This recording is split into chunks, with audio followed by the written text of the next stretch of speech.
Having had a virus at the beginning of 2020, I found I was struggling to breathe.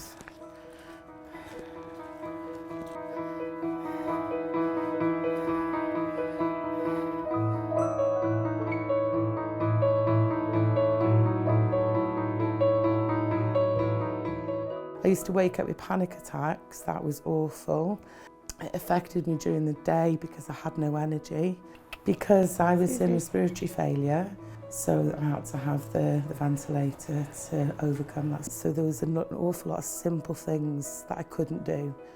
Putting the washing on, making a cup of coffee if somebody came in, little things like that that you really do take for granted. And therefore I had the ventilator to help me breathe better. I really didn't think I'd cope with that. But then after the first few nights, when I started to wake up in the morning and think, wow, I can get dressed before 8 o'clock in the morning, this is great. And now it's just a bedtime routine.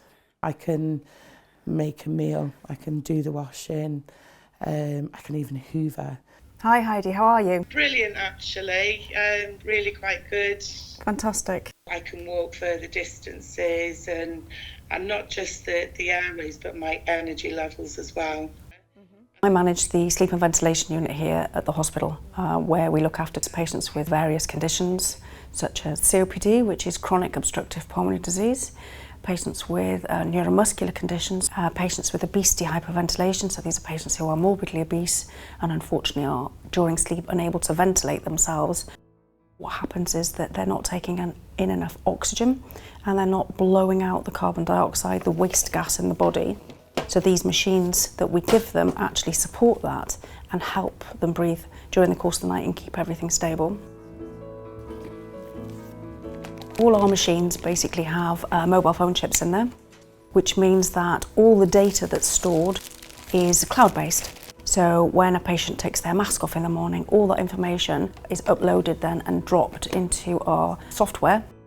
So we're able to access on a daily basis all the information that the patients have used overnight, for example, the length of time they had the machine on. We can pick up their breathing rate. And because we have remote monitoring, we're able to actually adjust the settings and send that information down to their machines wherever they are. Being able to monitor our patients remotely has been a revelation, really, because previously we would perhaps only be able to see maybe 6 patients in a clinic and that would take all morning or all afternoon, and now we can double and sometimes triple the amount of people that we're actually speaking to.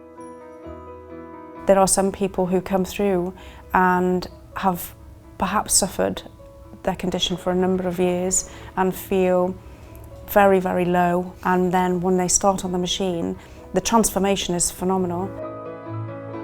I work within the Medicine Directorate.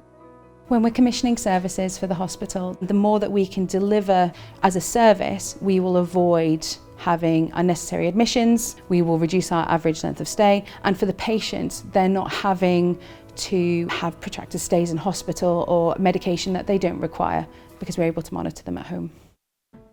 Having the ventilator monitored, it's peace of mind. There's no half an hour travelling. The ability to get my independence back, that's the biggest thing.